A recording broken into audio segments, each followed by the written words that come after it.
I'll set a timer. How's everybody doing tonight? Are we having a good time? Yeah? Well, my therapist told me I need to start getting out, so here I am. I'm relatively new to Flagstaff. I've been here going on 2 years. But about 6 months after I moved here, I went out and bought a Subaru Outback. I wanted to fit in with the locals.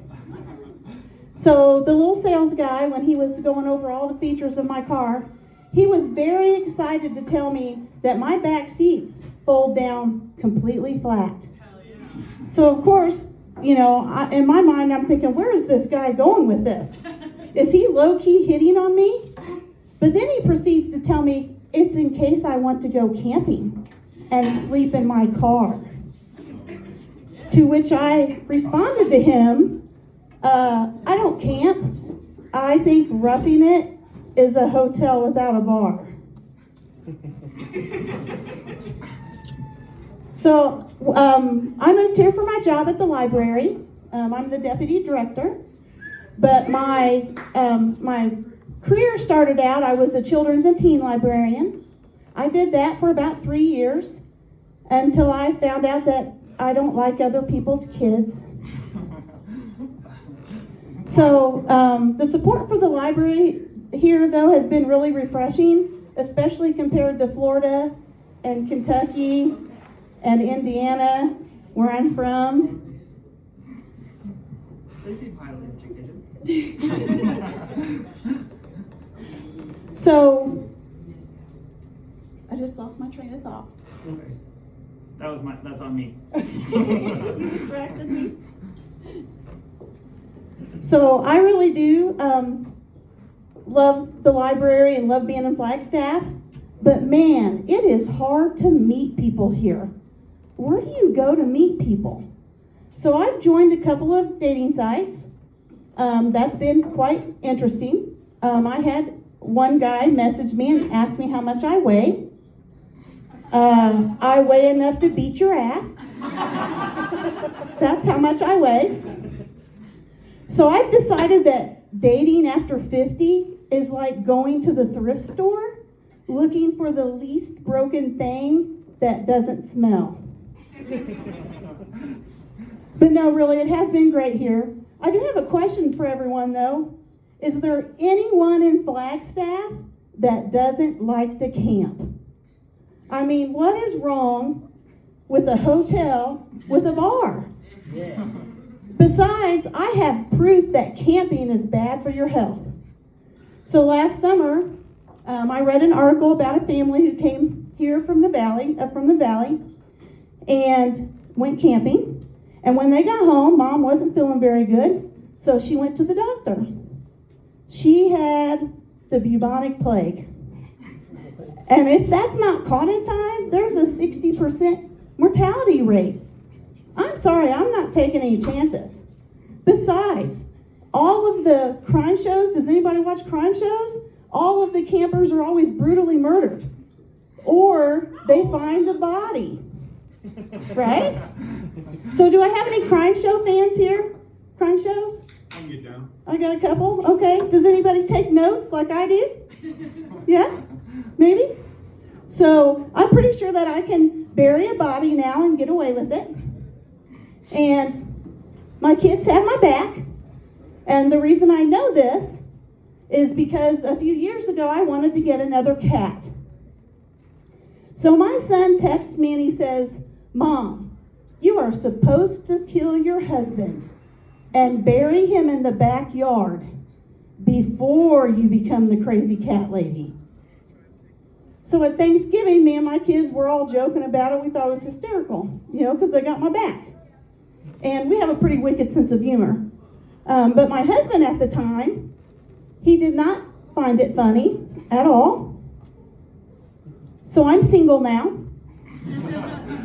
No worries though, he's alive and well. I didn't murder him. But I do have a really good premise for a new crime show. And the main character is a librarian serial killer. And all of our victims are people who say things like, you have to have a degree to do that, or it must be nice to sit around and read all day. Or do people even use libraries anymore? Everything's online. But my personal favorite is the Karen. You know, the person who thinks the rules don't apply to them, and they come at you angry. I pay taxes. I pay your salary. Bitch, I pay taxes too, which means I also pay my salary. And trust me, I don't fucking make that much. And of course, you know, nobody suspects the librarian because of cardigans, you know, and sensible shoes. So we kind of fly under the radar. But no, I really do love working at the library. And you can spot a librarian in the wild.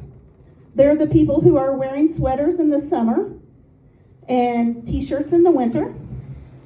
That's one thing in common that every library I have worked for, they have no ability to regulate the temperature. So right now my office is so cold, I have 2 carpet squares sitting over the vent with a trash can. I had to take fuzzy socks to work so when I wore sandals I could put my socks on. So you can come into the back a lot of times and I'm walking around in my sock feet because it's cold. The other thing that all libraries have in common is the intensity that arises at the end of the fiscal year. People become chaos, running around with chickens with their head cut off. Oh my God, it's the end of the fiscal year. We have to be done by July 30th.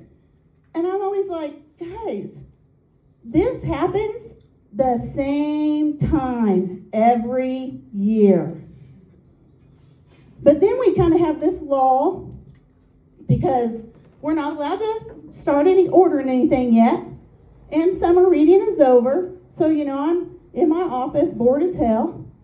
But I don't want anyone to know because, you know, then they're going to give you someone else's job to do. So I turn into a little mischief tornado. I just go around the library and distract everybody. I hang out at the reference desk, see what they're doing. I go into YS. Usually they're making a pretty cool craft. I hang out at the circulation desk for a few minutes just because, you know, I don't want anybody to know I don't have nothing to do right then. But all jokes aside, I do really love working at the library. And most of our job now is technology. We use a lot of technology. And most of us have gotten very, very good at it. But every once in a while, we still need the IT guy. So by the time I've called the IT guy, I have already done all of the basic troubleshooting. So when I call the IT guy and he comes into my office and says, "Did you turn it off and turn it back on?" I'm like, dude, you're the next victim on my list. Thank you, I'm Damaris.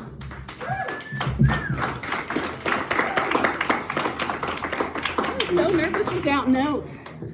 Should have used your notes.